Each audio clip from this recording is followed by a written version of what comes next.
Hello, Imaginators!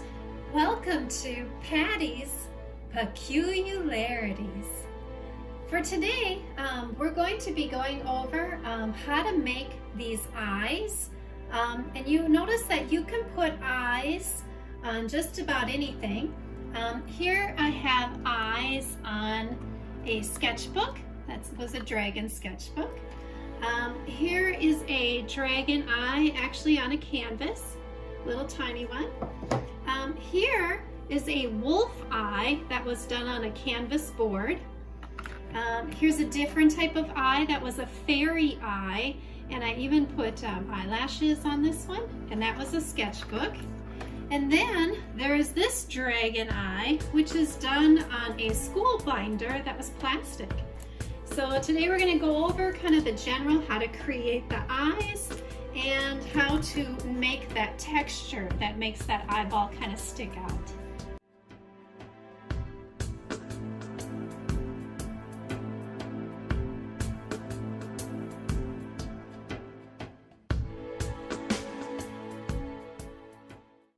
Okay, so the first thing that we're going to need is to get a hold of some of these glass. They're like flat. They're a decorative vase filler. I was going to show you the lid of this. This is what they came in. Sometimes you can find them in little mesh bags at like the dollar store. So anyway, that's our first step. We're going to be creating the eye with some different paints. I like using the heavy body black acrylic paint, like more of a professional series. But if you don't have that, some of these cheaper ones will work just fine as well. But the black will take a couple more layers to get that black inside of the eye. And these are great just for colors for the outside of your eye. Here's the black piece of that eye, and Which is called the pupil. The pupil, and then here are all the little colors that are shooting out from that. And that dark is kind of what you're looking for the middle. Alright, so the first thing we'll do is take a splat of black paint here, and we'll start creating the center of our eye. You don't need very much. And if you want your dragon to be more gentle, you want to make the pupil a bit more bigger. But if you want them to look more fierce, then you got to make a skinny pupil.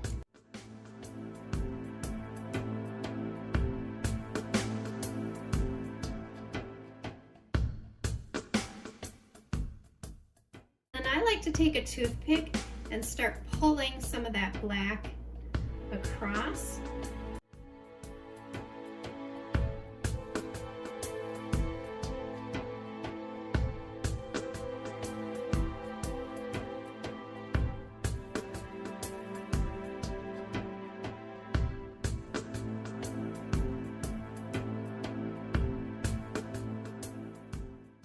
So I just want to remind you that you're going to paint the bottom of the glass, and then when you turn it over, it kind of magnifies the eyes.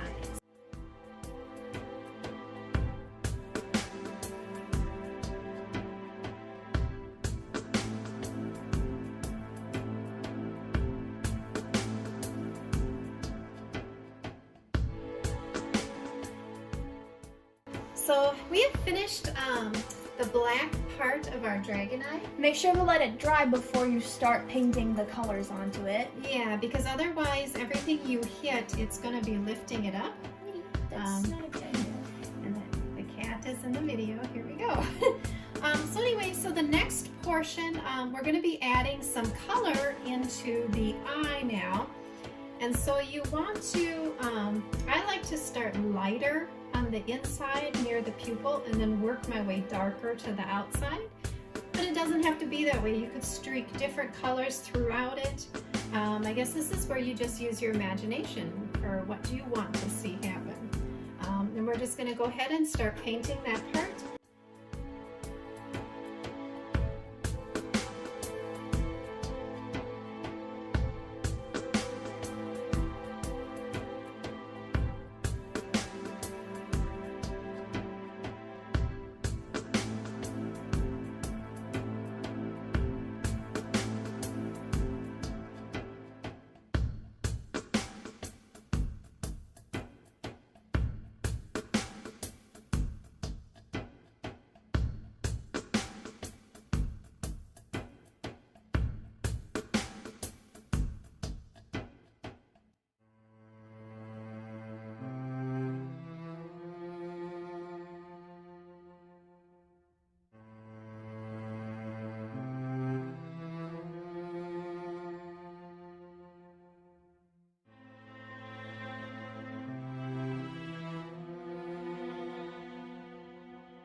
our paint on the eyeball has dried, and the next thing that you'll need to do if you're going to be using a binder or something plastic is you'll need to have to kind of cut up this area so that it kind of has more of like a gritty texture, so then the glue will stick to it. But at the same time, if you're going to use a knife, make sure that you have your parents' permission and help.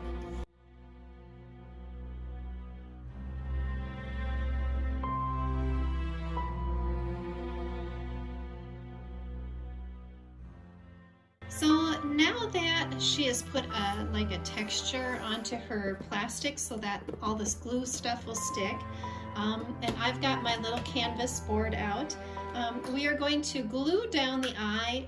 I have some tacky glue. We're going to use Mod Podge to create eyes and the lids and all of this. We're going to be using Mod Podge. So we're going to be using newspaper, or you could use paper towels or tissue paper. So there's like a variety of things that you could use for this part of it. We're going to be dunking it in Mod Podge and creating the shape of our eyes. And so we're going to get started.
then we will sign off now until tomorrow, because these have got to dry overnight. So we're going to be doing this as a part 1, part 2 kind of series.